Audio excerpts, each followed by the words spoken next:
रायगडच्या पालकमंत्री पदावरून काय कारण प्रत्येकच ठिकाणी ते सुरू आहे। आता तुम्ही जर बघितलं तर साधारणपणे पालकमंत्री होण्याची इच्छा ही सगळ्यांचीच त्या निमित्ताने असते।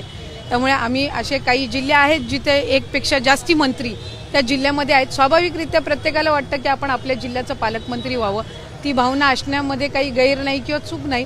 पण शेवटी राज्याचे मुख्यमंत्री आहेत, आमचे दोन्ही उपमुख्यमंत्री आहेत, हे त्या बाबतीतला योग्य तो निर्णय घेतील आणि जे पालकमंत्री होतील त्यांनी सर्व जे तिथले लोकप्रतिनिधी आहेत यांना एकत्रितपणाने घेऊन काम करायचे।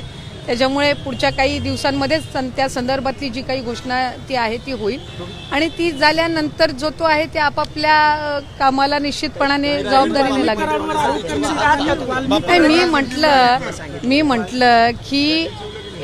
म्हटलं की इच्छुक असण्यामध्ये काही नाही, ज्यांची इच्छा आहे।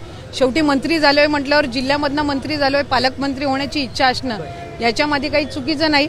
आमचे सहकारी आहेत भरत शेठ आहेत, त्यांची इच्छा असणं काही चुकीचं नाहीये, तेही 4थ्या टर्मचे आमदार आहेत। आम्ही दोघंही मंत्री आहोत आणि रायगड जिल्हा पुढे कसा नेता येईल यासाठी आम्ही एकत्रितपणाने काम करणार आहोत।